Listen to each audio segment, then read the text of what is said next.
Buenas noches a todos. Desde Semeneco queremos darle la más cordial bienvenida. Estamos muy contentos de que sigan con nosotros en este camino de sueños y metas. Hoy estaremos con el doctor Aliaga. Él es abogado de profesión con especialidad en la atención de procesos penales con 28 años en forma ininterrumpida, docente en educación superior de las materias de criminología, penología, derecho penal y derecho procesal y penal y autor de artículos y ponencias en revistas académicas nacionales e internacionales en el área de las ciencias penales.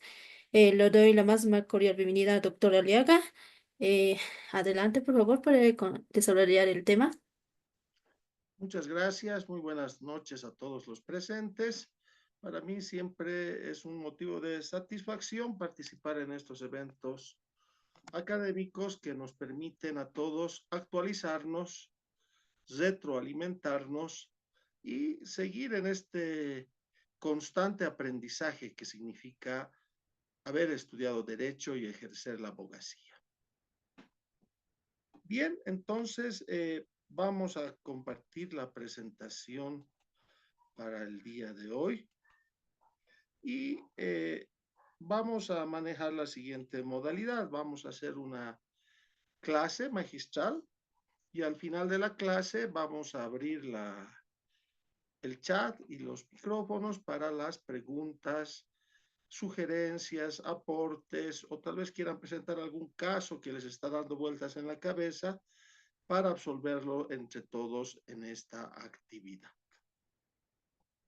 Bien, entonces le pediría a la señorita moderadora Leti que me confirme si se ve la presentación y si se me escucha.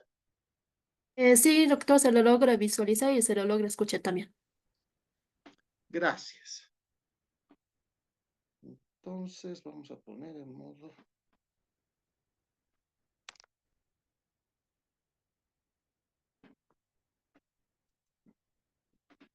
Ahora sí. Bien. En este Congreso Internacional de Derecho y Ciencias Jurídicas, mi persona va a plantearles el tema de medidas cautelares. Desde una perspectiva crítica, desde una perspectiva de la modificación sustancial que generó la ley 1173 y también de una perspectiva de práctica forense, ya que que no olvidemos que la aplicación de medidas cautelares en la práctica, en las audiencias, a veces difiere sustancialmente de lo que dice nuestro código y a veces hasta lo que nos enseñan en la universidad. Bien, vamos entonces a iniciar esta actividad partiendo de los elementos básicos. Primero, partamos de la etimología de la palabra medida cautelar. La etimología, como saben, es el origen de la palabra. O sea, ¿qué significa medida cautelar? Etimológicamente viene de dos vocablos latinos, metiri y cautela. ¿Qué significan? Metiri, medida visible, y cautela, cualidad del precavido. Entonces, etimológicamente, medidas cautelares es tomar medidas por precaución. Entonces, vean, un elemento esencial que deben comprender cuando analizamos lo que son las medidas cautelares es que la medida cautelar es algo accesorio al litigio en sí. Y es simplemente un elemento que nos genera precaución. Les doy un ejemplo para que comprendan mejor. Para manejar un vehículo no se requiere tener el cinturón de seguridad. Una persona puede manejar su vehículo sin cinturón de seguridad. Pero el sentido común, la precaución, nos dice que usemos el cinturón de seguridad para el caso de un accidente o de un hecho de tránsito. Entonces, lo mismo, un proceso puede desarrollarse sin medidas cautelares, pero la medida cautelar es la precaución, es la medida en un caso extremo que podemos recurrir a ella. Partiendo de este significado etimológico, demos un concepto. ¿Qué es una medida cautelar? ¿Qué es una medida cautelar?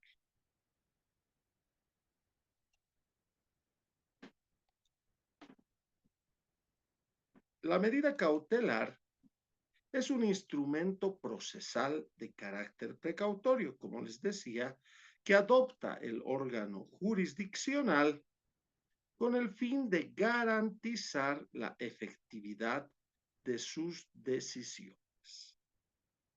Entonces, este concepto nos trae algunos elementos que son muy importantes.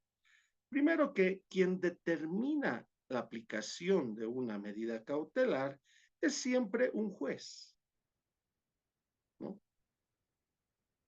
Y esta aplicación de medida cautelar es precautoria, o sea, tiene un carácter de provisional y tiene una finalidad, que es la de garantizar la efectividad de las... Disculpe, doctor, que le corte la palabra. En los comentarios, en los chats dicen que no les logren escuchar bien. El volumen está bajo, dice. Tal vez se podría pero arreglar su micrófono. ¿usted cómo me escucha? Yo lo escucho normal. Yo solo le meto el volumen de mi laptop, entonces yo le escucho normal. Tal vez es su micrófono que está mal. Tal vez podría sacarlo un poco más, arreglarlo eso, por favor. A ver, voy a revisar eso, pero le digo por experiencia que a veces el problema es eh, la, la baja señal que se tiene a veces del Internet.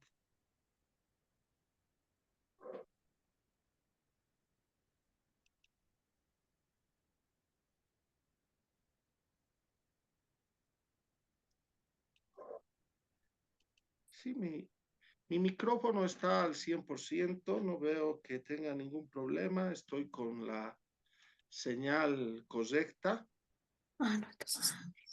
¿no? Entonces, le vuelvo a reiterar, hay personas obviamente que están con dispositivo celular o que no tienen una buena señal e inmediatamente es de que tienen este problema, ¿no? Entonces, tal vez recomendarles que busquen un lugar o abran una laptop y van a tener la tranquilidad, ¿no? Porque veo que está llegando al chat, estoy viendo el chat, de que se No, está escuchando bien los que tienen un buen equipo y una buena señal. no, sí se escucha, no.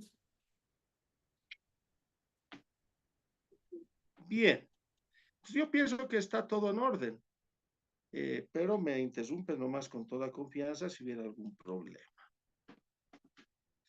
Bien, no nos salgamos del tema. Vamos a pensar en micrófonos en vez de medidas cautelares. Les decía entonces que la medida cautelar la aplica un juez, es precautoria, es provisional y tiene un fin, que es garantizar que las decisiones judiciales se cumplan. ¿Qué podría ocurrir en un proceso que salga una sentencia, salga un fallo final y alguna de las partes no quiera cumplir? Justamente la medida cautelar tiene esa finalidad, garantizar el efectivo cumplimiento de las medidas, de las decisiones judiciales. Nuestro Código de Procedimiento Penal, la Ley 1970, no nos da una definición de medidas cautelares, sino simplemente nos identifica los fines. ¿Para qué sirve la medida cautelar? Y si bien no es una definición, los fines clarifican lo que acabamos de señalar. De acuerdo a nuestro Código de Procedimiento Penal, la medida cautelar tiene 4 finalidades esenciales. Primero, garantizar la presencia del imputado. Estamos en un litigio penal y uno de los principios de actividad procesal es la inmediatez, es decir, que el imputado tiene que estar presente en todos los actuados, en todos los actos procesales del litigio. y en especial en el juicio.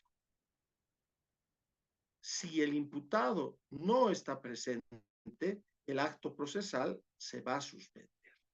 Entonces, justamente la medida cautelar busca garantizar esta presencia del imputado. La segunda finalidad se refiere a la averiguación de la verdad. Esto está asociado a la tercera, que es el normal desarrollo del proceso. La averiguación de la verdad se refiere a la investigación. Cuando se inicia una acción penal, se inicia con la primera etapa del proceso, que es la etapa preparatoria. Y la etapa preparatoria es una etapa de investigación. Entonces, lo que busca la medida cautelar es que este proceso de investigación se desarrolle sin ningún problema, sin ningún obstáculo. Y paralelamente a los actos de investigación se va desarrollando el proceso. Esto se refiere a notificaciones, declaraciones, audiencias. Y como les referí, en esas audiencias, él o los imputados tienen que estar presentes. Y si no asistieran a uno de estos actos procesales, ese acto procesal se va a suspender y va a generar mora procesal y va a afectar el normal desarrollo del proceso. Por eso, estos dos fines buscan que la investigación, en primer lugar, se desarrolle sin obstáculos y también el proceso, ¿no? Se garantice que el proceso va a llevarse a cabo sin ningún problema. Finalmente, la cuarta finalidad de la medida cautelar es la aplicación de la ley. Esto principalmente está asociado a la gravedad de los delitos, ¿no? Hay delitos que tienen una connotación mediática y social importante por la gravedad del hecho, ¿no? Y estos delitos, que no son muchos y que tampoco son numerosos, generan una condena incluso social. Por ejemplo, la violación de un menor, un feminicidio, un acto de corrupción importante, un descubrimiento de un tráfico de drogas o de sustancias controladas en gran cantidad, etc. Entonces, estos delitos, al ser graves, en nuestra legislación merecen penas muy altas, ¿no? Muchos de esos delitos arriesgan una pena máxima que se reconoce en nuestro país de 30 años de presidio sin derecho a indulto. Obviamente, la gravedad de estos delitos genera implícitamente un riesgo de fuga, ¿no? De que esa persona no se va a someter al proceso y va a tratar de escapar, porque si se somete al proceso, hay la alta probabilidad de que sea condenado a la pena máxima de nuestro país. Entonces, ese elemento es el que genera el cuarto fin de la pena. Pero también se refiere a que se deben cumplir los requisitos que los vamos a desarrollar el día de hoy para aplicar la medida cautelar. O sea, no es una medida automática, sino es una medida que debe aplicarse conforme al procedimiento. Identificados los fines que tiene la medida cautelar penal en Bolivia, veamos sus características. Estas características de las medidas cautelares han sido reguladas principalmente por sentencias constitucionales, ¿no? Y que en toda resolución de medidas cautelares, los jueces las fundamentan, ¿no? Incluso citándolas una por una y fundamentando cada una de ellas. Veamos en qué consiste. En primer lugar, tenemos como primera característica la excepcionalidad.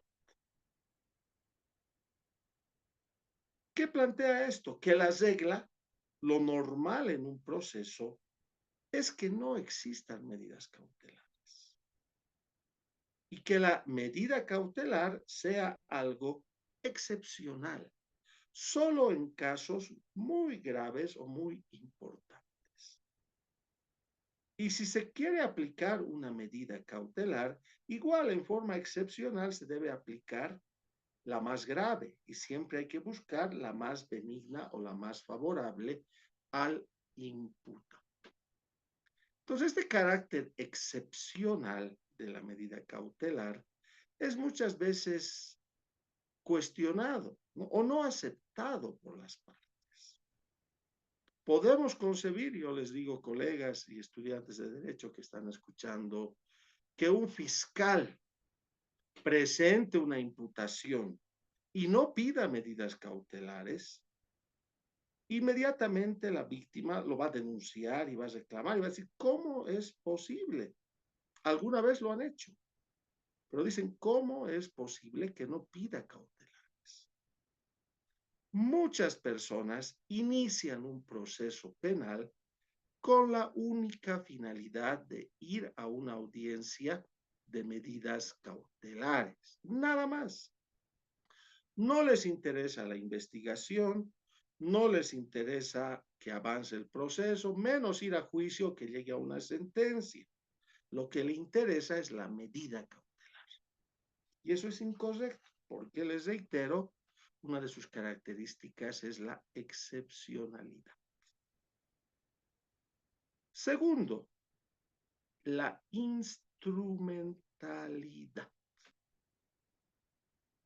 La instrumentalidad se refiere a que la medida cautelar se debe aplicar cumpliendo estrictamente los requisitos establecidos en el Código de Procedimiento Penal y justificando su aplicación.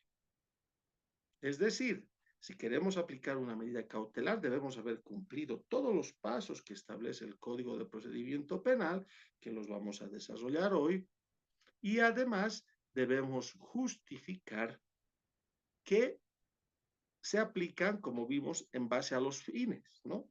Porque se busca garantizar la presencia del imputado, el normal desarrollo del proceso, la averiguación de la verdad o el cumplimiento de la ley. La tercera característica se refiere a la proporcionalidad, fundamental, ¿no? Es decir, o sea, las medidas cautelares actualmente reformadas por la ley 1173 establece que no hay una sola medida cautelar, sino hay más de 11.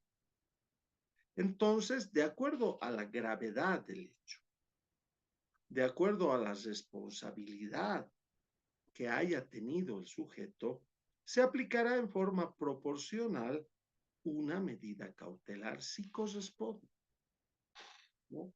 También en función a los riesgos procesales que se demuestre con relación a esa persona, ¿no? Entonces, debe ser proporcional. Y finalmente, la medida cautelar, y esto es muy importante y se debe principalmente a la ley 1173, tiene como característica la temporalidad. O sea, no es indefinida, sino se debe establecer por un tiempo específico, que es el plazo que determina el juez en su resolución,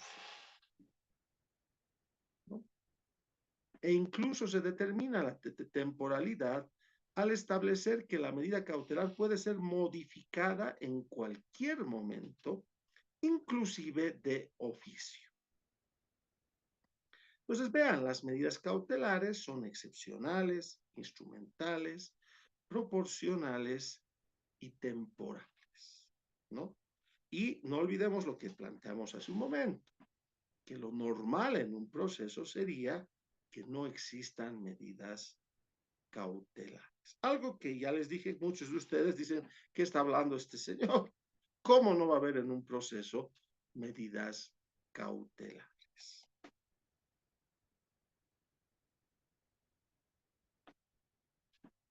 La ley 1970, nuestro código de procedimiento penal, consagra este carácter de excepcionalidad, planteando que primero solo se aplicarán las medidas cautelares en forma excepcional. Y cuando exista duda sobre la aplicación de una medida cautelar, siempre deberá estarse a lo que sea más favorable al imputado. Eso está expresamente normado y debería cumplirse, pero lo que les planteé al inicio, ¿en la realidad esto se cumple? En la realidad vemos que la medida cautelar es lo obligatorio en un proceso penal. Si revisamos procesos penales litigiosos que están en etapa preparatoria en los juzgados de instrucción en lo penal, vamos a ver que muchos de estos procesos tienen y llegan a tener incluso 20, 30 cuerpos. Si uno dice, ¿qué ha pasado en este proceso? ¿Por qué hay tanta actividad procesal? Y uno comienza a revisar y todo es medida cautelar, revocatoria de medida cautelar, apelación, cesación a la detención preventiva, apelación, nueva cesación, apelación, revoca. Se pasan apelando, pidiendo, resolviendo medidas cautelares. Y el fondo del proceso, les reitero, no lo hacen desarrollo. O sea, es algo secundario. Se plantea que se debe aplicar en medidas cautelares el principio general del indubio pro reo, siempre lo más favorable al reo, pero no. Lo que se busca es aplicar, si se lleva una medida cautelar, lo más perjudicial al reo. O sea, lo que se busca siempre es la medida más gravosa, ¿no? Llegamos al extremo de que cuando vamos a una audiencia, la acusación, el Ministerio Público, pide la detención preventiva. Y si no le dan la detención preventiva, es como un juicio perdido. Y viceversa. Si el imputado va a la audiencia de medidas cautelares y no le dan detención preventiva y le dan otra medida cautelar, es como si hubiera ganado el juicio.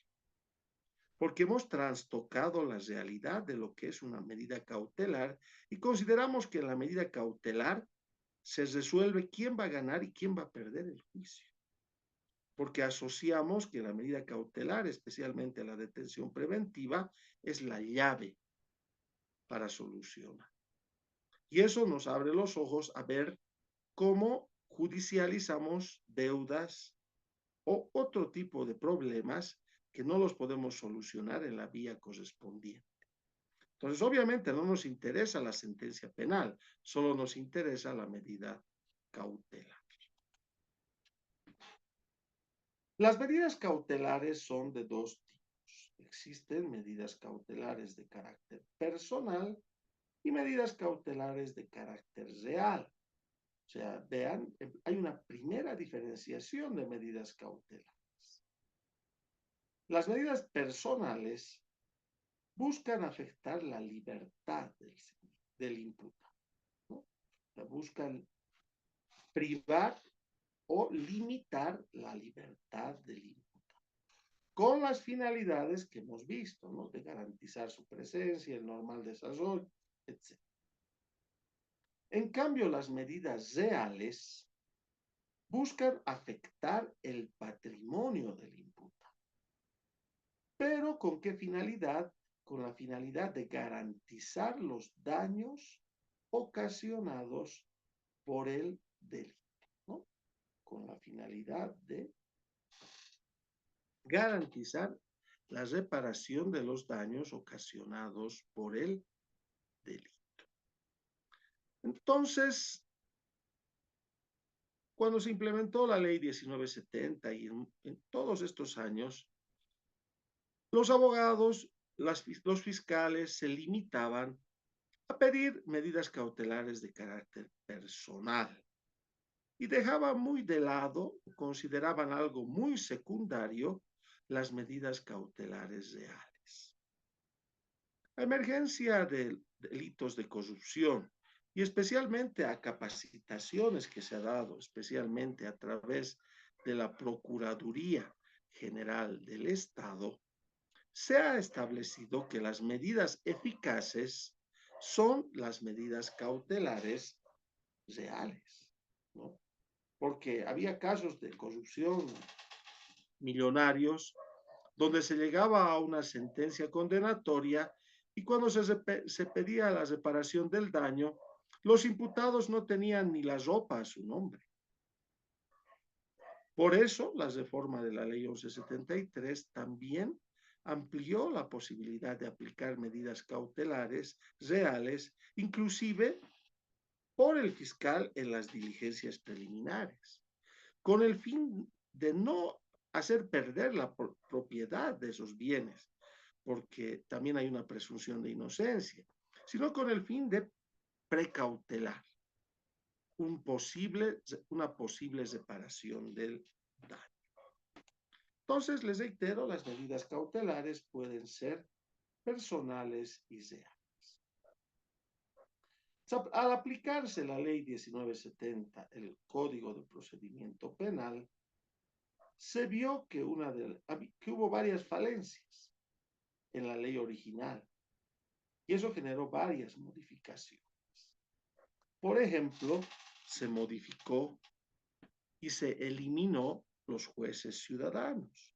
Antes los juicios se llevaban en tribunales de sentencia con la participación de jueces ciudadanos. Entonces se vio que no funcionó y se eliminó.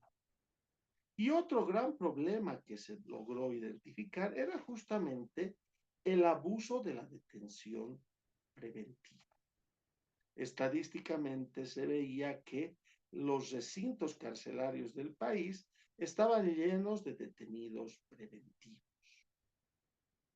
y que el porcentaje de detenidos condenados, que deberían ser las únicas personas que deberían estar en la cárcel, era muy bajo. Entonces, ese fue uno de los espíritus para que se pronuncie, o perdón, para que se promulgue la ley 1173 de abreviación procesal, que plantea privilegiar las salidas alternativas para resolución de los conflictos penales, fortalecer la lucha contra la violencia, especialmente la violencia hacia la mujer y los menores, evitar el retardo procesal, las suspensiones de audiencias, lo que se llama la mora procesal. Y vean, en su artículo primero determina evitar el abuso de la detención preventiva. Esto es como una confesión de parte, porque es la única norma penal que yo he visto que admite que en nuestro país se abusa de la detención preventiva y está aplicando medidas para evitar ese abuso. Entonces, cuando se promulgó esta ley, la ley 1173, muchos dijeron con esto solucionado el tema, ya no va a haber abuso de la detención preventiva. Y también generó un reclamo de muchas víctimas, ¿no? Quienes dijeron con esta ley los delincuentes tienen impunidad, tienen carta blanca para delinquir y ya no van a poder ser llevados a la cárcel. Vean entonces, esta ley obviamente generó muchas polémicas, ¿no? Pero estadísticamente se vio que nada cambió. La ley dice una cosa, las normas señalan una cosa, pero las estadísticas siguen diciendo lo mismo, que las cárceles seguían y siguen hasta la actualidad llenas de detenidos preventivos.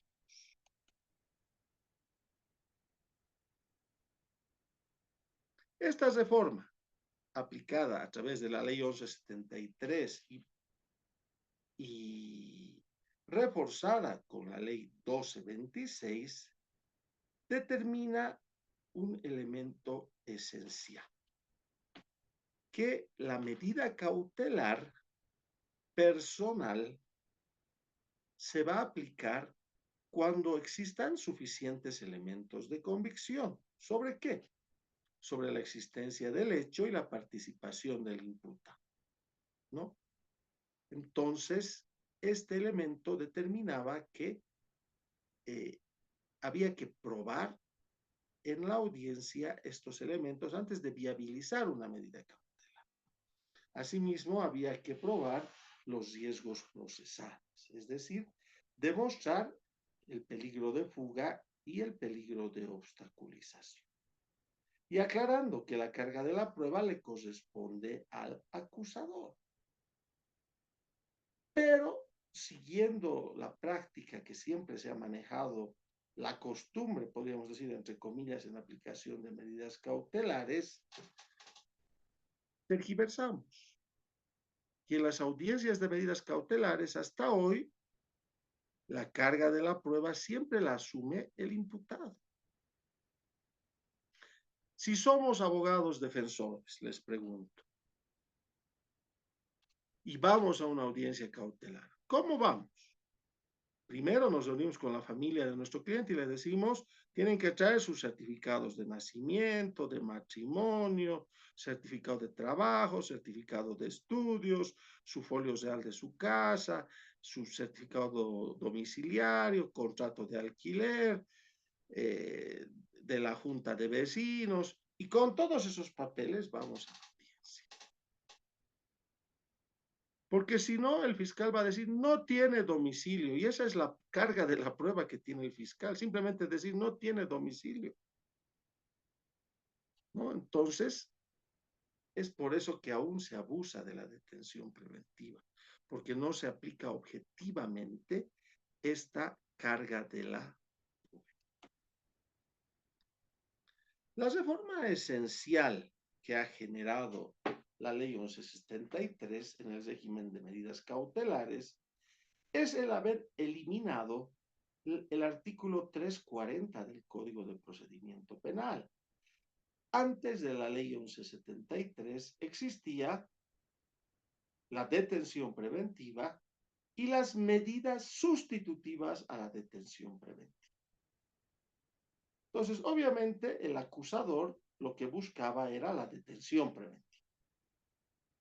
Y el imputado iba a las audiencias de medidas cautelares buscando que se le dé medidas sustitutivas a la detención preventiva. O si es posible, la libertad pura y simple. Este régimen lo elimina la ley 1173. Ya no existe detención preventiva y medidas sustitutivas a la detención preventivas, sino nos habla en forma general de medidas cautelares de carácter personal. Entonces, señala que cuando vamos a una audiencia de medidas cautelares, debemos pedir la aplicación de medidas cautelares de carácter personal y las enumera, ¿no?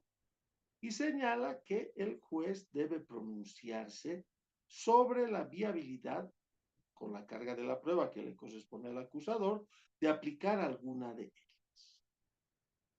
Y solo en caso de que las 7 primeras no sean suficientes para los fines de la medida cautelar, recién se podrá discutir sobre la procedencia o no de la detención preventiva. Entonces, vean, pone un primer candado a la detención preventiva. Lo que busca, ya saben, es evitar el abuso de la detención preventiva. Y este primer candado es que se debe primero privilegiar las otras medidas. ¿Cuáles son? La fianza, que puede ser juratoria, personal o económica. Pero aquí también tenemos algunos problemas que es importante en estos congresos debatirlos y ver qué medida podemos tomar, especialmente como abogados litigantes, tal vez para revertirlos. Primero, yo tengo, ya les dije, 28 años de ejercicio de la profesión. Nunca he visto un proceso donde hayan dado como medida cautelar una fianza juratoria. Es decir, que el juez cautelar le haya dicho al imputado, a ver, señor, parece, ¿jura usted que se va a portar bien y no se va a escapar? Sí, juro, perfecto, puede irse a su casa. Porque en Bolivia no creemos en esos juramentos, ¿no? Y si pedimos a un juez que le dé la fianza juratoria, se va a reír en nuestra cara. Y obviamente el Ministerio Público y la víctima van a hacer las condenas del infierno por ser tan temerarios de pedir una fianza juratoria. Ese aquí está normal. También se piden fianzas personales, garantes. Pero lamentablemente cada juzgado de instrucción en lo penal se ha convertido en un reinado y el juez en un rey chiquito. Entonces, se han inventado requisitos, ¿no? Pues incluso los ponen en las paredes y dicen, los garantes personales deben presentar folio real de su casa, NIT, facturas, o sea, unos requisitos inexistentes. El único requisito para ser garante es ser mayor de edad y tener carnet de identidad. Pero vean, tergiversan esa situación. Y los requisitos varían de juzgado a juzgado. Y la fianza económica también se tergiversa porque es clara la norma en el sentido de determinar que la fianza solo debe cubrir los gastos de recaptura en caso posible de que escape. Pero los jueces siempre fijan la fianza económica en función al posible daño económico que se hubiera generado. Y eso es incorrecto. Una medida correcta que debería seguir aplicándose o aplicarse más seguido es la presentación ante la autoridad fiscal, más que judicial. ¿Por qué yo digo ante la autoridad fiscal? Porque en el Ministerio Público hay un registro biométrico, ¿no? Que es bastante confiable y seguro. Que en los juzgados no existe ese registro biométrico, es decir, a firmar un cuaderno, y eso es muy subjetivo y puede generar corrupción, ¿no? Que la persona sea cuidada o vigilada por una persona o una institución, esto más va dirigido a imputados menores de edad o con algún problema de salud física o mental. La prohibición de concurrir a determinados lugares o comunicarse con determinadas personas está asociado a medidas de protección, ¿no? Que están tan de moda ahora, porque también viendo estadísticamente, y ustedes pueden comentar también, el principal delito de lo que está lleno los juzgados es el delito de violencia familiar o doméstica. Es tal vez la principal fuente de ingresos de los abogados litigantes penalistas, porque todo el mundo está con juicio de violencia familiar y doméstica. Tal es así que ahora todos los juzgados ya atienden violencia, porque los pocos juzgados que atendían colapsaron. La vigilancia por dispositivo electrónico no se aplica hasta ahora, pese a que a principios de años el gobierno, con gran pompa, indicó que estaba comprando los dispositivos, pero es complicado por el tema de costos. ¿Cuáles serán los costos? O sea, uno es el costo del dispositivo. Segundo, es el Internet, porque es como, ¿tengo megas o no tengo megas? O sea, para que el dispositivo funcione, tiene que haber Internet. Y el Internet, ustedes saben, no es generalizado y no es de buena calidad. Han visto que en esta propia clase hemos tenido algún problema de audio y siempre tenemos algún problema de Internet por la baja señal o la mala señal que nos dan los servicios de Internet. Y aparte de eso, se requiere personal permanente que controle estos dispositivos. Para eso se requiere presupuestos, recursos, infraestructura, equipos. Entonces, vean, es fácil poner vigilancia por dispositivo electrónico, Pues creo que pasó de una licitación, no sé si la adjudicaron, creo que sí, pero tal vez los equipos están en algún depósito echándose a perder. El arraigo, que es la prohibición de salir del país, que es muy efectivo, obviamente, si uno va a viajar vía aérea, pero por vía terrestre no necesita ni requiere nada para salir del país. Luego tenemos el arresto domiciliario, que es una medida también eficaz para determinados delitos, porque además permite que sea con o sin salida laboral. Entonces, si la persona acredita que tiene un trabajo, un estudio o que tiene que sustentar a su familia, se le permite salir. Entonces, vean, este conjunto de medidas son efectivas para cumplir los fines de la pena en nuestro procedimiento.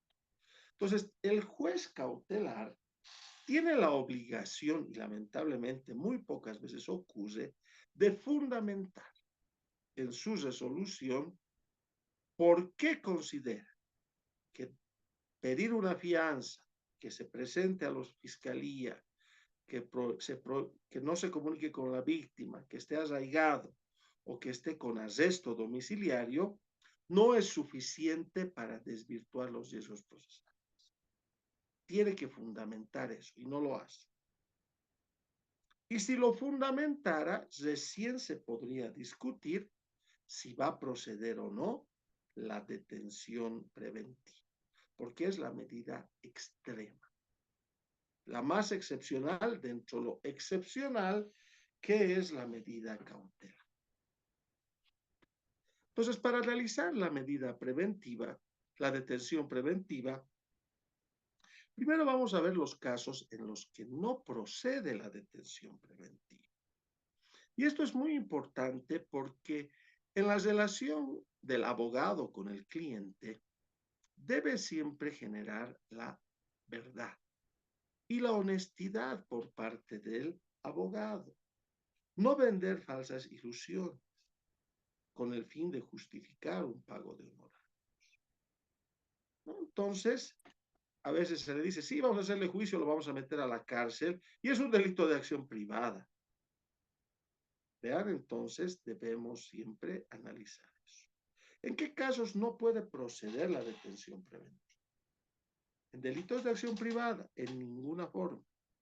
En delitos con pena no privativa de libertad.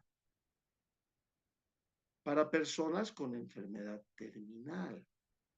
Para personas mayores de 65 años. Para delitos que tengan una pena máxima igual o inferior a 4 años. Nos vamos al delito y si tiene una pena de 4 años o menos, no procede la detención preventiva. Y se señala también que para los delitos patrimoniales cuya pena sea igual o inferior a los 6 años. ¿Y cuáles son los principales delitos patrimoniales? La estafa y el estelionato, que tienen una pena máxima de 5 años. Entonces, en esos delitos no procede la detención preventiva. Pero seguimos abriendo procesos penales por estafa y jurando a nuestros clientes que vamos a meterlos a la cárcel con la medida cautelar, sabiendo que ya no se. Tampoco procede mujeres embarazadas o con niños lactantes hasta el año y para tutores únicos de menores de 6 años o de personas discapacitadas. Entonces, se señala, no taxativamente, ¿no?, que es improcedente en estos casos la detención preventiva.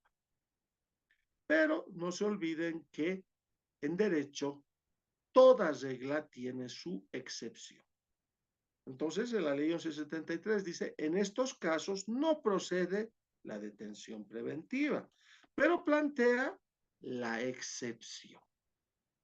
Excepto, dice, si son delitos de lesa humanidad, terrorismo, genocidio, traición a la patria y crímenes de guerra. Si son delitos contra la vida, integridad corporal, libertad sexual, de niños, adolescentes, mujeres y adultos mayores.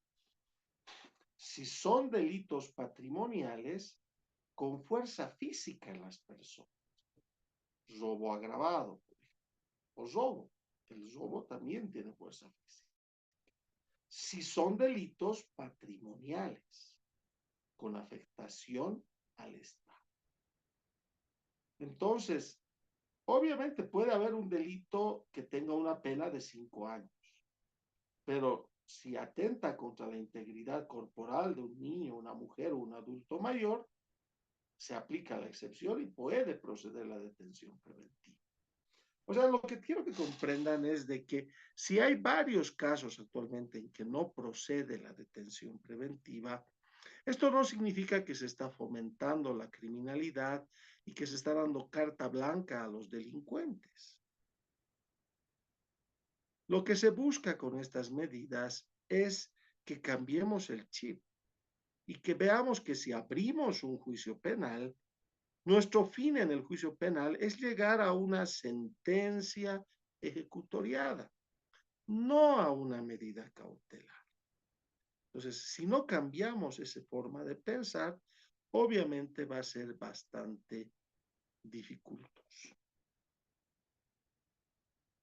La ley 1173 determina los requisitos para las medidas cautelares, para la medida cautelar extrema de la detención preventiva. Entonces, ya vimos dos que no están aquí. El primero es que no se puedan aplicar las otras medidas cautelares personales, ¿no? Que no se puedan aplicar las otras medidas cautelares personales. Y el segundo es que no estén los casos en que no procede la detención preventiva. Y superados, podríamos decir, esos dos pasos, ya para analizar una posible detención preventiva, se debe demostrar, la carga le corresponde al acusador, ya saben, estos tres elementos. Elementos de convicción sobre la existencia del delito y probabilidad de autoría, riesgos procesales y la innovación, el plazo de duración. Porque si analizamos, antes de la ley 1173, los requisitos para la detención preventiva eran los dos primeros, eso no varió, ¿no? Siempre había que demostrar la existencia del delito y probabilidad de autoría. Y había que demostrar los riesgos de fuga procesales, de fuga y obstaculización. La innovación es el plazo de duración, ¿no?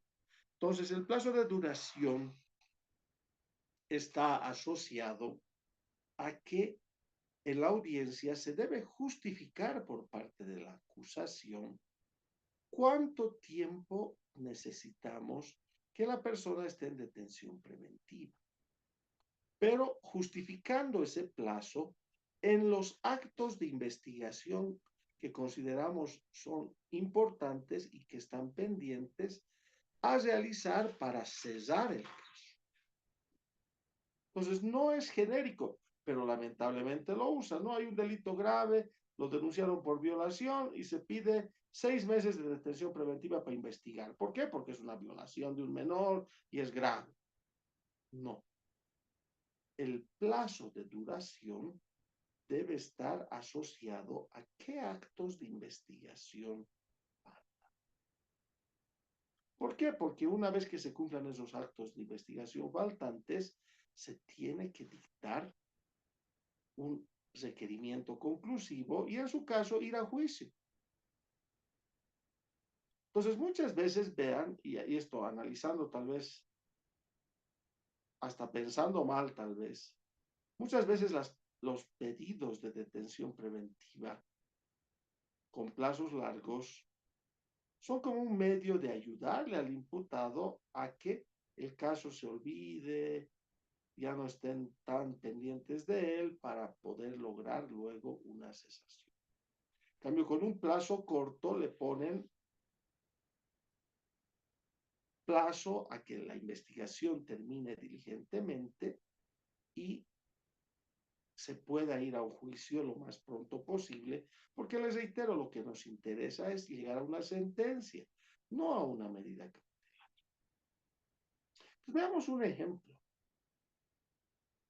Detienen a una persona acusada de un delito patrimonial y está como actos procesales pendientes la declaración de dos testigos, la realización de una ITO, una inspección técnica ocular, y un peritaje de auditoría.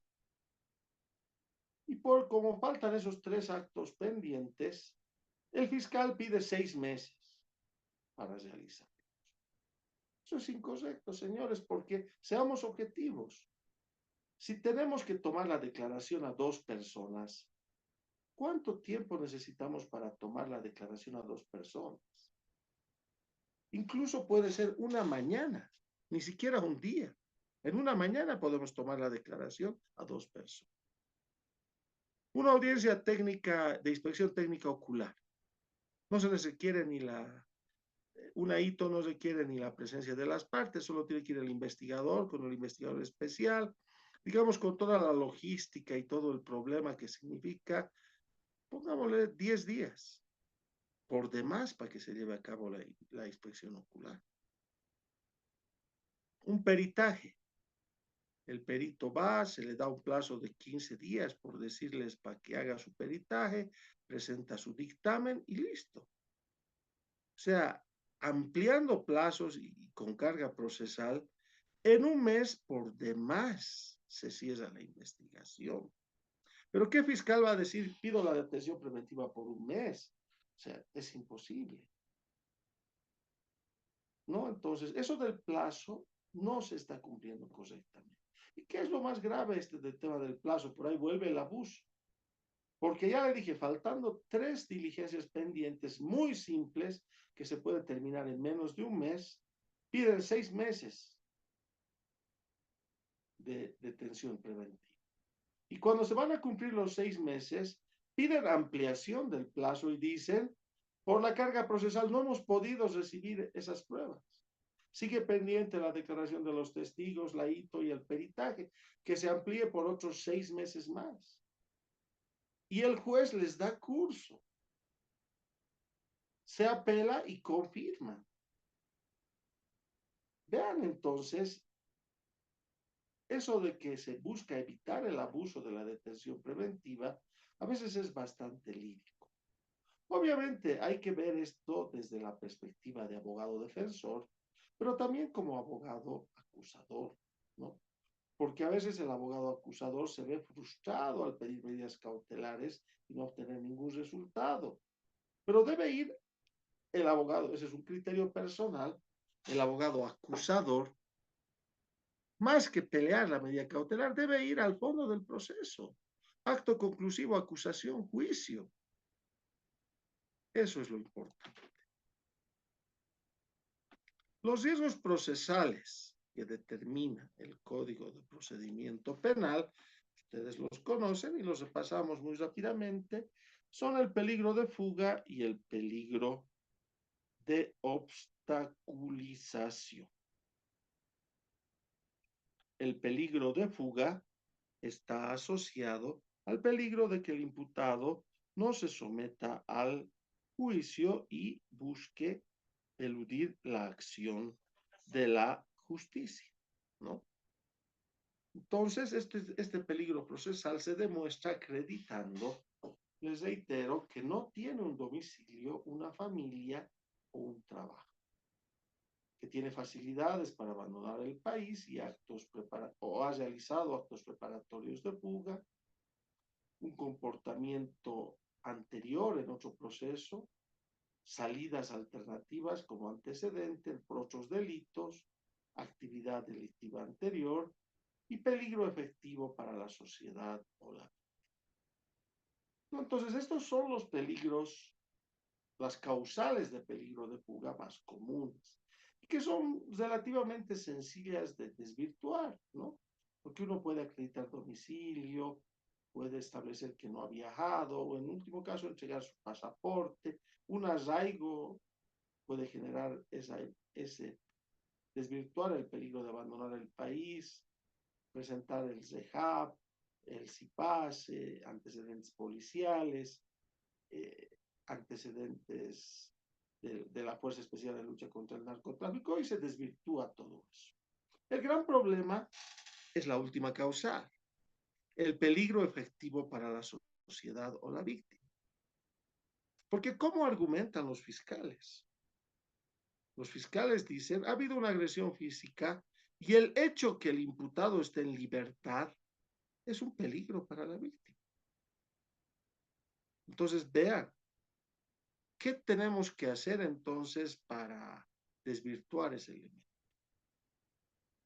Decir, el imputado voluntariamente se está metiendo a una jaula donde no va a salir, no sé. Vean, es un elemento tan subjetivo y tan difícil, ¿no? Entonces, uno acredita todo y el juez fundamenta y dice, se sigue manteniendo el peligro efectivo para la sociedad o la vida. Esa es una forma de estigmatización al delincuente por el hecho que haya incurrido en un delito. El segundo riesgo procesal es el peligro de obstaculización, que tal vez es más objetivo, ¿no?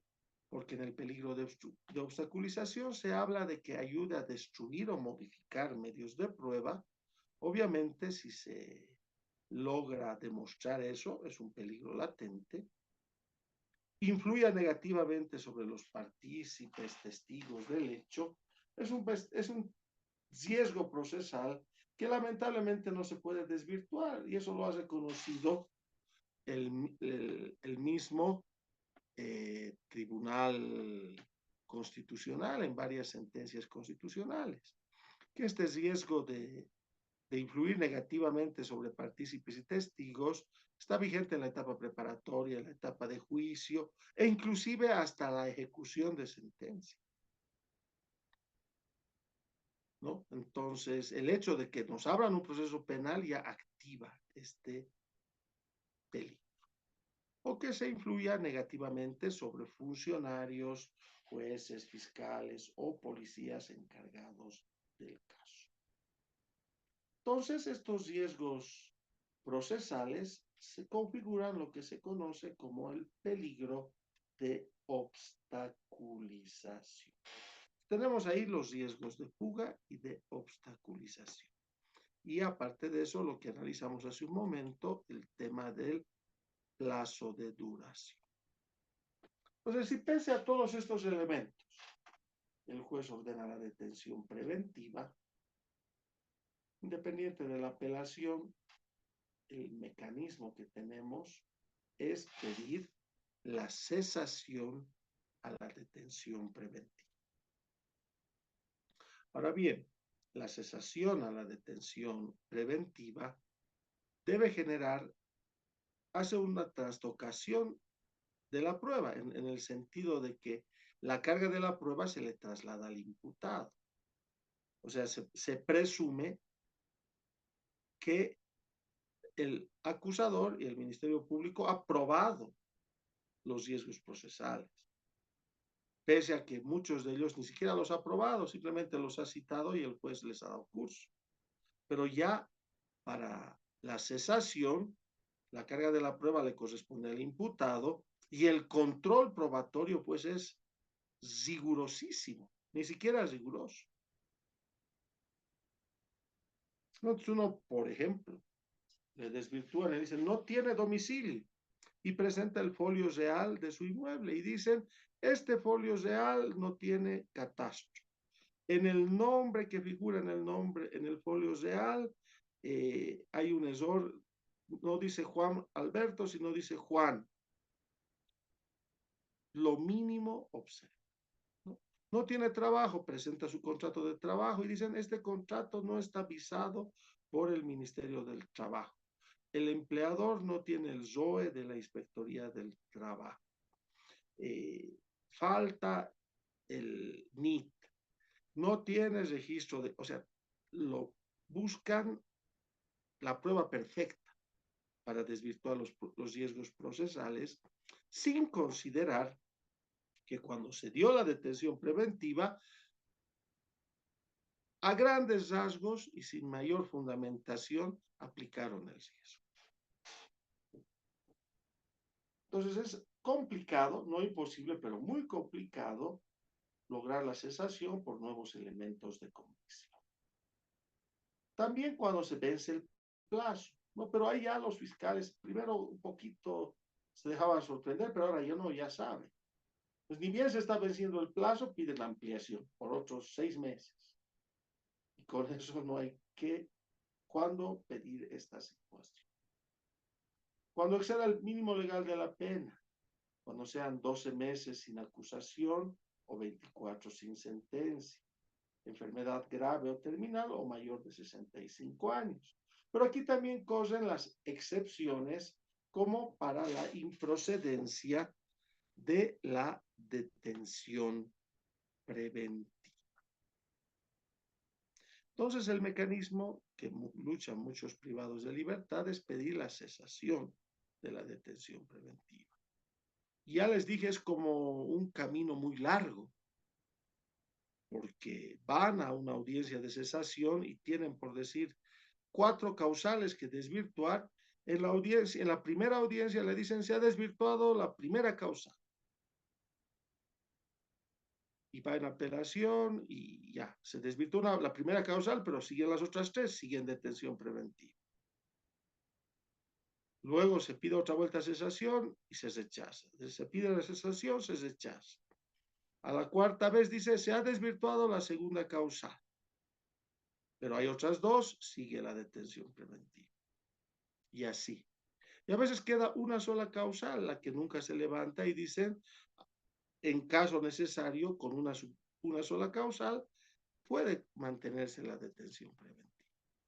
¿No? Entonces, les reitero, es tal vez un mecanismo muy frustrante el pedir la cesación.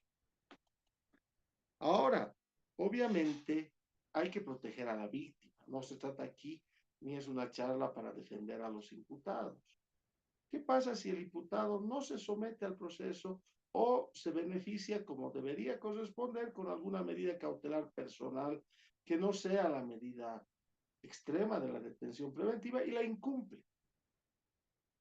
La misma ley 1173 establece la revocatoria de medidas cautelares, ¿no?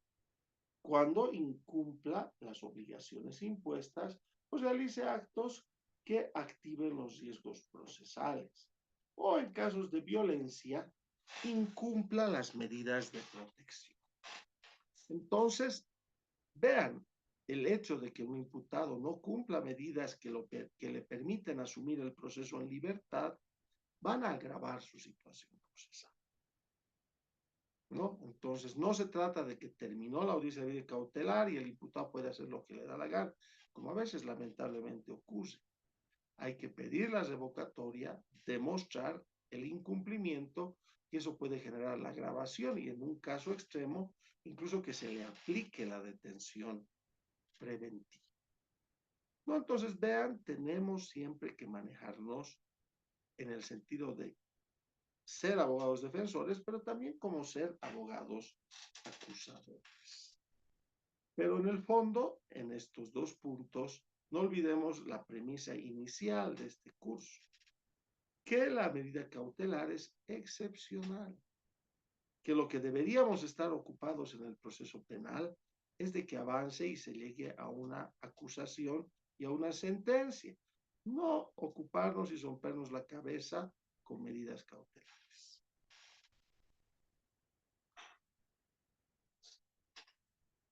Las medidas cautelares pueden ser apeladas. Y aquí hay una modificación importante que se ha generado también en la ley 1173. En el caso de medidas cautelares, en primer lugar, la apelación debe interponerse en la misma audiencia. El Código de Procedimiento Penal establece que la apelación se la debe realizar, la apelación incidental se la presenta en el plazo de 3 días.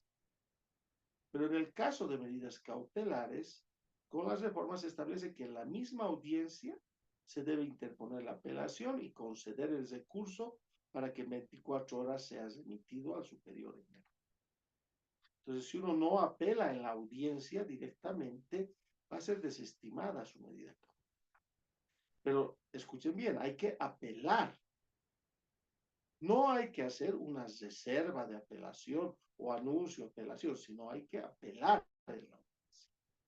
Entonces se va a disponer la remisión al Tribunal Departamental de Justicia, como les dije, en el plazo de 24 horas. Y otra gran innovación que se realizó es que esta apelación va a ser resuelta por el vocal de turno de la sala penal en audiencia sin recurso ulterior, pero solo por uno de los vocales. Antes de la ley 1173, las apelaciones de medidas cautelares tenían que ser resueltas por la sala. Y eso generaba una excesiva carga procesal. Los vocales de salas penales tenían que estar todo el día en apelaciones de medidas cautelares y no les alcanzaba el tiempo. Cambió ahora, como cada uno de los vocales puede atender y resolver estas apelaciones, pueden dividirse. Entonces, obviamente, si bien es una carga procesal alta, ya no es tan pesada como antes. Ese es entonces el régimen que se sigue en cuanto a las medidas cautelares de carácter personal. Vayamos entonces ahora a las medidas cautelares de carácter real. Dentro de las medidas cautelares de carácter real, tenemos dos. La hipoteca legal, que está normada en el artículo 90 del Código Penal, y la anotación preventiva, que está determinada principalmente por la ley 1173, que faculta al fiscal en el primer momento de la investigación a aplicarla para luego informar al juez cautelar que deberá ratificar, modificar o revocar la. Como les indiqué, la medida cautelar real no busca afectar la posesión, sino simplemente limitar el derecho propietario en el elemento de la disposición, ¿no? Entonces, por ejemplo, si se dispone la hipoteca o la anotación preventiva de un lote de terreno del imputado, no significa que ese lote va a ser embargado, o va a ser secuestrado, o va a ir a DIRCABI, no. Esa es otra figura, muy diferente. Simplemente va a tener un gravamen judicial y ese inmueble no va a poder ser transferido hasta que el juicio tenga sentencia ejecutoriada. Si la sentencia ejecutoriada es de absolución, se levantará el gravamen. Pero si es de condena, se tiene un bien para garantizar la reparación del daño, ¿no? Estas medidas solo pueden aplicarse sobre los bienes propios del imputado. No se pueden aplicar sobre bienes de familiares, etcétera. Tienen que estar a nombre del imputado, ¿no? Entonces, si se las aplica en forma oportuna, especialmente en delitos patrimoniales, delitos de corrupción, pueden generar un buen resultado. Porque a veces luego y les dije al comienzo también, ¿no? Años de juicio, llegamos a una sentencia, queremos calificar el daño civil y el daño civil se califica como en materia civil sobre el patrimonio del imputado y no hay patrimonio que nos permita ese resarcimiento. Ahora bien, así como cuando se aplican medidas cautelares personales, como la detención preventiva u otras, tenemos mecanismos de defensa, como pedir su revocatoria, la cesación de la detención preventiva. Si aplica una medida cautelar de carácter real, también podemos plantear incidentes para defender este patrimonio, si consideramos que la medida es excesiva o incorrecta. ¿Cuáles son los incidentes que podemos plantear? son dos: el incidente de calidad de bienes y el incidente sobre acreencias. El incidente de calidad de bienes se plantea cuando el dueño del bien embargado, perdón, grabado o hipotecado alega o justifica la licitud de su origen y el desconocimiento de su uso ilícito, ¿no? Esto principalmente se refiere a bienes incautados. Y el incidente sobre acreencias busca que los acreedores de bienes incautados con gravámenes pidan al juez autorización para su ejecución, ¿no? Entonces aquí, cuando hay un bien que busca ser incautado, busca ser confiscado, tenemos también mecanismos para defender. Bien, en la parte final de la exposición volvemos a la idea central que quiero transmitirles. Obviamente, con el mayor respeto, considero que muchas personas tal vez no están de acuerdo con mi posición, ¿no? La detención preventiva es una excepción a la presunción de inocencia. Toda persona acusada de un delito sabemos que se presume que es inocente hasta que tenga sentencia ejecutorial. Entonces, la medida cautelar se aplica durante el desarrollo del proceso. Por eso tiene ese carácter de excepcionalidad. Pero les reitero, no admitimos esa situación. ¿Por qué abrimos un proceso penal? Para ir a una medida cautelar. Imagínense que vaya un cliente donde un abogado que tiene asuntos penales y le diga: doctor, quiero que me atienda, perfecto, vamos a hacer el proceso, vamos a ganar, pero no vamos a hacer medidas cautelares. Ah, ya, gracias, doctor, permiso, y se buscan otro abogado que le diga: vamos a hacer una querella, vamos a medir medidas cautelares y lo vamos a meter a la cárcel. Eso es lo que quieren escuchar los clientes. Si un abogado le dice la verdad, buscan falsas ilusiones en otro lado. Este trastocamiento ha generado de que se mantenga el abuso de la detención preventiva. Las reformas procesales, lamentablemente, no han cambiado la realidad de aplicación de la detención preventiva. Actualmente, estadísticas al año 2024 de régimen penitenciario establecen que casi el 80% de los privados de libertad son detenidos preventivamente.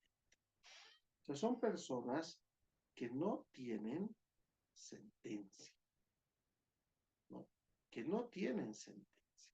Y lo más complicado, que no se avisora que en un plazo razonable lleguen a juicio y puedan tener sentencia, ¿no?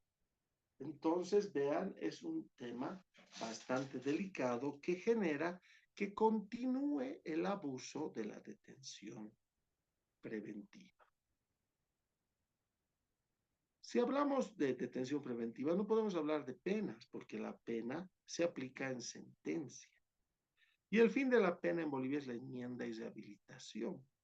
Pero ¿qué ocurre? La mayoría de las personas que están en la cárcel están en detención preventiva, no pueden acceder todavía a clasificación, al sistema progresivo, y así trabajen o estudien, eso no les afecta en nada porque están en detención preventiva y trastoca completamente el fin de que una persona esté en la cárcel, ¿no?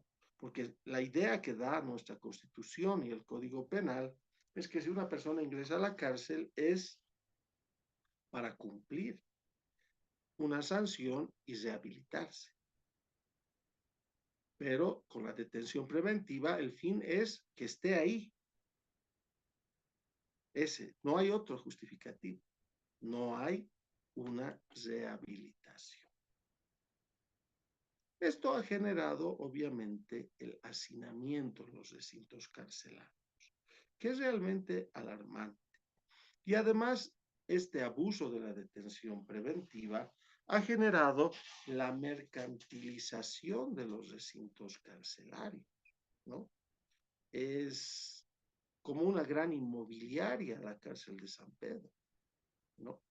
Donde uno puede encontrar anticrético, alquiler en dólares, en boliviano, con baño privado, con baño compartido, con ducha, con agua caliente, sin agua caliente, con 3 camas, con jacuzzi, con billar, sin billar, con seguridad, sin seguridad. Es increíble. Y eso se genera por la cantidad de detenidos preventivos que ingresan, ¿no? Entonces, esta situación, pese a la excepcionalidad de las medidas cautelares, los jueces siguen ordenando mecánicamente la detención preventiva, ¿no? Cuando hay una audiencia de medidas cautelares, siempre termina la audiencia y ¿qué es lo normal que tenemos que escuchar? El juez ordenó la detención preventiva por tanto tiempo en tal lugar. Ah, qué bien. Pero escuchamos que el juez dice, lo dejó en libertad y ya todo lo miramos al juez.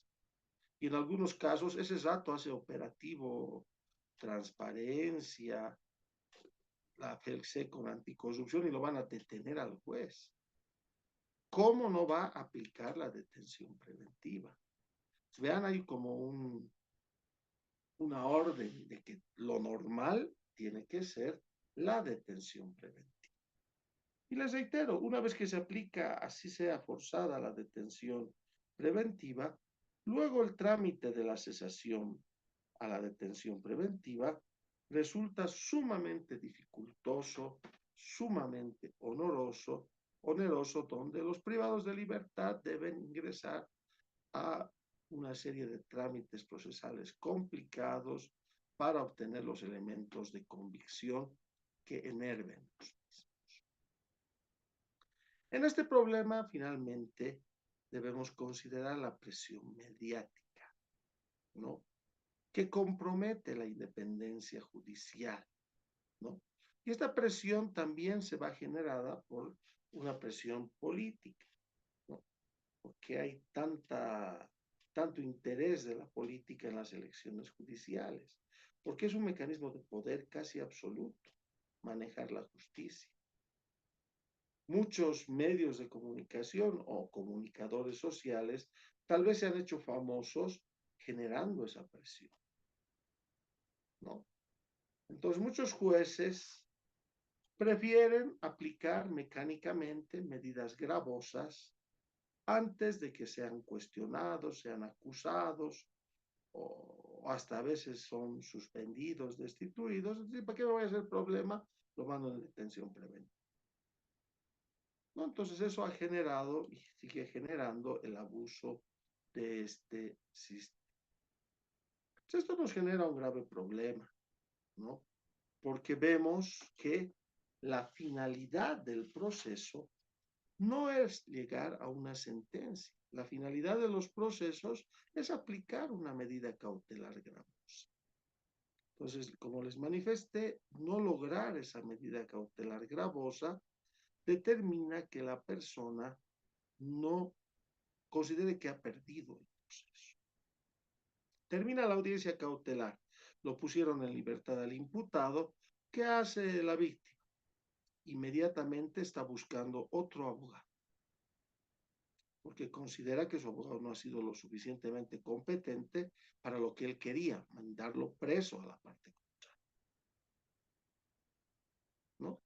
Entonces les reitero, esta aplicación mecánica del Código de Procedimiento Penal confrontada con la realidad nos lleva a esta situación.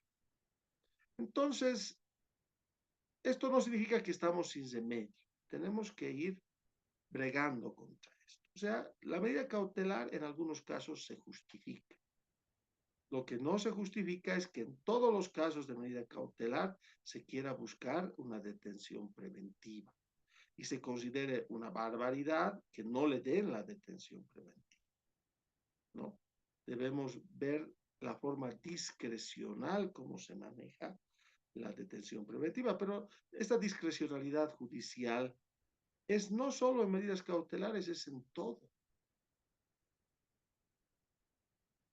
porque todo o la forma como vamos a plantear la medida cautelar, cómo se va a resolver, está en función a qué juzgado nos ha tocado, porque conocemos quién es el juez y cómo maneja estos asuntos. Cada juez tiene su procedimiento especial y lamentablemente los abogados tenemos que acomodarnos al mismo, cuando debería haber un procedimiento único y no discrecional para resolver estos elementos.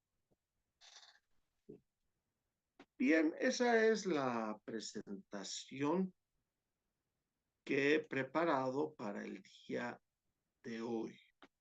Espero que haya colmado sus expectativas y como les manifesté al principio de la reunión, con la ayuda de nuestra moderadora Leti, vamos ahora a abrir el micrófono. Si alguien quiere participar, hacer alguna pregunta, puede levantar la mano o en su caso puede escribir su pregunta por el chat. Entonces, no sé si está Leti, usted va a moderar o cómo lo vamos a coordinar. Doctor, si usted gusta, también puede seguir continuando, también podemos empezar con la ronda de preguntas. Bien, entonces, primero levantó la mano Peter, lo escuchamos. Puede prender su Buenas micrófono. noches, doctor, ¿cómo está? Buenas noches, lo escuchamos claramente. Mire, muy interesante la disertación que usted realizaba y hacía referencias a al adjetivo penal y sus procedimientos. Una de esas me llamó la atención, no es por que sea, que esté, como le digo, que esté mal, ¿no? La referencia que usted hace, sino más al contrario. Yo tengo una duda que hasta ahorita no sé si es un vacío que tengo yo o la norma mismo lo tiene. Ha sido una excepción para las privaciones de libertad. No sé si me equivoco, en el cuadro mostraba, doctor, dentro de ellas estaba la acción penal privada, si no me equivoco, ¿no? Eh, bueno, dentro del mismo, doctor, si bien hay delitos contra el honor, y en esta encuadra un nomen juris que me llama la atención, que es perturbación de la posesión, ¿no? Y dentro de esto, dentro de su descripción gramatical de la misma, nos establece, ¿no? Que por medio de violencias y amenazas de una persona, o sea, esta puede subsumirse y imponiéndose una pena de 3 años. Eso establece en el artículo 353 del Código Penal, pero dice reclusión de 3 años. Si bien usted dice, o sea, no es factible que sea para una reclusión, está lejos porque es un tipo de acción privada, se ha visto que jueces han determinado reclusiones a penales, incluso estas condenadas pidiendo dentro de un memorial perdón judicial, ¿no? Pero ¿qué pasaría en ese aspecto si nos dice, es una excepción para una detención preventiva porque es un delito de acción penal privada, pero si hay una sentencia condenatoria, o sea, no estaría yendo en contra de lo que nos estaría explicando, o sea, ese punto de vista tengo esa duda, doctor, porque si bien después de para emitir una sentencia, una resolución, el juez tiene una fundamentación y una motivación. Dentro de ellos está con la relación al hecho probado y la participación de las acusadas y encuadra, ¿no? En la teoría del delito para poder establecer una condena dentro de la sentencia, ¿no? Em, También valora Peter, mucho más que todas las pruebas, ¿no? Y eso es lo lo entiendo, Peter. Está bastante clara su pregunta y es muy interesante. O sea, no debemos confundir. la medida cautelar, la resolución de medidas cautelares con la sentencia, ¿no? Porque la medida cautelar se la aplica durante el trámite del proceso y es provisional. La prohibición de aplicar la detención preventiva en delitos de acción privada, como es la perturbación de la posesión, es durante el trámite del proceso. Pero si se llega a una sentencia y en la sentencia hay una condena, claro que se puede ejecutar esa condena. Eso no significa que porque está prohibida la detención preventiva, porque aquí ya no estamos hablando de un detenido preventivo, sino estamos hablando de un detenido condenado. Entonces, así sea condenado por un delito de acción penal privada, tiene que entrar en detención preventiva o acogerse si corresponde al beneficio del perdón judicial o la suspensión condicional de la pena. Pero en ese caso ya no estamos hablando de medidas cautelares. Bien, le damos la palabra al colega Willy Rivera.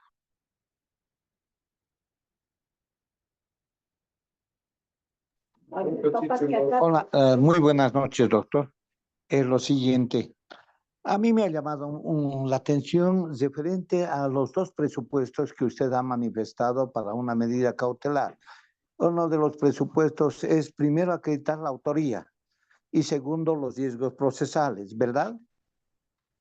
No, yo dije que son tres. Esos dos estaban vigentes siempre y a ese se ha añadido un tercero que es el plazo de duración. Ya, perfecto. Doctor, en el siguiente caso, de acuerdo a la jurisprudencia que existe, por ejemplo, hay es decir, uno puede defenderse a través de los incidentes. Si existe una imputación, uno tiene 10 días ¿para qué? Para presentar un incidente referente a la imputación. Puede ser una objeción, puede ser una actividad defectuosa, bueno. Pero lo que me llama la atención, doctor, es lo siguiente. Hay otros. En juicio penal, nosotros utilizamos la exclusión probatoria. Pero de acuerdo a las sentencias, doctor, también se puede utilizar, dice, en el momento de la medida cautelar para cuando se está acreditando la autoría. Puede excluir algunas pruebas y todas esas cosas. En algún momento hemos querido hacer esa situación, pero los jueces, yo no sé, desconocen esa situación y no hacen que se cumpla lo que ha dispuesto las sentencias constitucionales. O sea, la exclusión probatoria, doctor, no solamente puede utilizarse en juicio oral, sino también en una medida cautelar. ¿Eso para qué? Es un medio de defensa también para desvirtuar eh, los elementos de convicción que establecen que uno es autor. ¿Eso, doctor, está en vigencia o no está en vigencia? Gracias por su intervención, colega. Bien, ahí hay un elemento importante sobre derecho probatorio, ¿no? Las pruebas se producen en juicio. Por eso, cuando ingresamos a la etapa de juicio oral, a la producción de pruebas, está la facultad que tiene la parte de plantear la exclusión probatoria y eso se tiene que resolver en audiencia. En la etapa de investigación, en la etapa preparatoria, que es donde generalmente se aplican las medidas cautelares, no hablamos de pruebas, hablamos de indicios y evidencias, a los que la norma en forma genérica los llama elementos de convicción. Entonces, no podríamos hablar propiamente de una prueba, no, sino de elementos de convicción. Ahora, estos elementos de convicción, que son indicios y evidencias, pueden haber sido obtenidos en forma ilícita, ¿no? Entonces, obviamente, en la medida cautelar, lo primero que tiene que hacer la acusación es demostrar la probable, porque hay toda probabilidad, porque estamos en presunción de inocencia y en etapa preparatoria, la probable existencia del delito y la participación del imputado. Entonces, si se considera que hay algún elemento de convicción cuestionado, se puede pedir que el mismo sea no excluido, sino hacer presente su ilicitud y que se valore integralmente, como dice la ley 1173 en la resolución, que ese elemento no es lícito para fundamentar ese riesgo procesal de participación y autoría, ¿no? Entonces, es por eso que muchos jueces deben ir por la vía sencilla y simple de no complicarse la vida, eso también les comentaba al final, y dicen, plantea exclusión probatoria y dicen, no al lugar, no estamos en juicio, punto. ¿No? Y uno apela y el vocal dice, se ratifica, correcto. Entonces uno queda medio frustrado, pese a que hay jurisprudencia, pero yo pienso tiene que ir por la vía de cuestionar, no como prueba, sino como un indicio, evidencia, un elemento de convicción que no ha sido obtenido lícitamente. Bien. No sé si hay alguna otra consulta. Pueden también hacerla por el chat.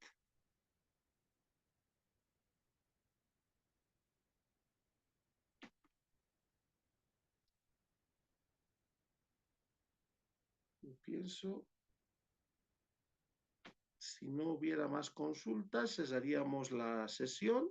Leti está, no sé, creo que no hay más consultas. ¿Qué dice usted? Sí, viendo que no haya más consultas, entonces podemos dar por finalizada la reunión. Eh, Agradecerle al doctor Aliaga por su disertación y aportación. SEMNECO le agradece por su participación y también agradecer a todos los participantes presentes en esta noche y también por su participación muy activa. Y también, ya que al adquirir conocimientos ayuda a la persona a aprender lo que es capaz de ser. Y también, y dicho todo esto, SEMNECO les desea buenas noches. Hasta luego. Igualmente, muy buenas noches y nos veremos en otra oportunidad en este congreso que van a tener posiciones muy diferentes de varios colegas. Buenas noches y muchas gracias por su atención. Buenas noches, doctor. Hasta luego.